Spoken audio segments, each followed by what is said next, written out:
Барлығыңызға сәлем достар, мен сіздерге бүгін салмасына пияз қосылып жасалатын қаттаманың рецептісін ұсынамын. Кешкі асқа, түскі асқа жесеңіздер өте керемет бір тойымды, шаймен ішкенге де тойымды ас. Және де бізге керекті заттар: тостақ, ұн, май, сұйық май, тұз, пияз, керекті құрал жабдықтар. Және де бірінші су құйып, тұз салып аламын. Үлкен қасық толтырмай, жарты қасық кішкене сұйық май құйып, араластырып аламын, тұзды ерітіп. Көп салып жібермеңіздер, шетінен ұнды салып, қасықпен араластырып отырып, шетінен қосып отырыңыздар. Ұнды қатты болып қалмын, қатты жұмсақ емес, орташа бір қамыр илеңіздер. Сол кезде қаттамаларыңыз жұмсақ, үлпілдек, өте әдемі болып шығады. Жақсылап июін қандырып, жақсылап илеп алыңыздар достар. Міне, енді сәл майтамыз жіберіп, видеода көріп тұрғандарыңыздай жасайсыздар. 4-ке бөліп аламыз.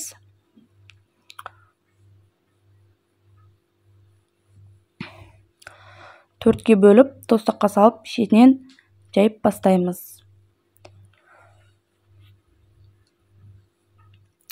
Кешкі асқа сорпа істеген кезде және осылай 2 қаттама жасап жіберсеңіздер өте керемет болады. Сорпадан кейін бір кейде қарның ашады ғой. Сол кезде артынша осы қаттамамен шай ішсеңіздер өте тойымды әрі дәмді қатпарлы қаттама болып шығады. Міне 5 минутқа қойып қойдым. Енді шетінен қолмен бірінші жайып аламын. Қазір міне әдемі, өте әдемі тесто шықты менде. Шетінен үстіп айналдыра, шетінен жақсылап жайып отырамын, ұн сеуіп.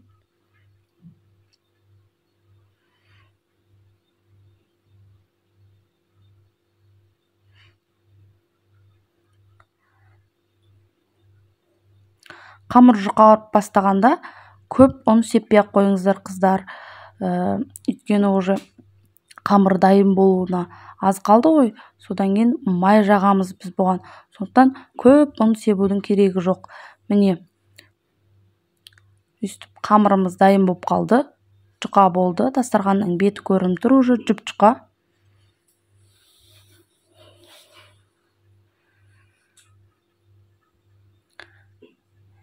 Және де 200 грамм майды 4 бөлікке бөліп алдым. Бір кішкентай бөлігін алып, сковородкаға ерітіп алып, қолмен жақсаңыздар болады. Мен осындай ас үй құралы, осындай щеткамен жақсылап жағып шықтым.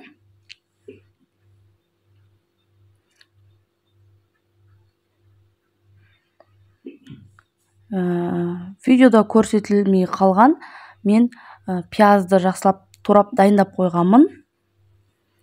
Пиязды жақсылап үстіп сеуіп шығамын қамырдың бетіне.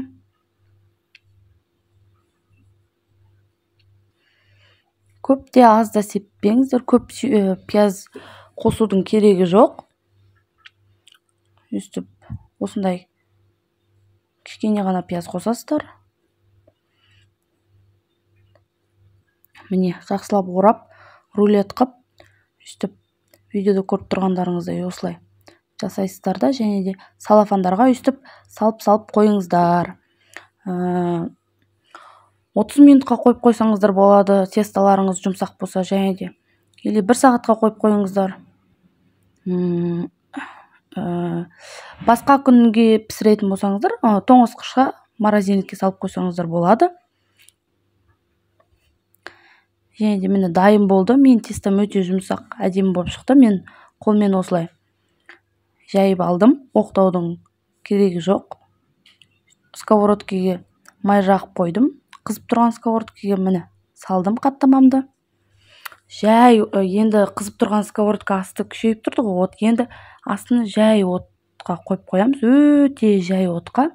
Және де 5-6-7 минуттай пісіресіздер. қарап отырасыздар, сковородканың қақпағы сулы болып кетсе сүртіп қойыңыздар. Міне өте керемет жұмсақ қаттама шықты. Және де қыздар, менің каналымды жоғалтып алмас үшін маған тіркеліп қойыңыздар, қоңыраушан басып қойыңыздар. Осындай қолжетімді үйде керемет тағамдар ұсынып отырамын сіздерге, рецептілерін шығарып отырамын. Сау болыңыздар қыздар.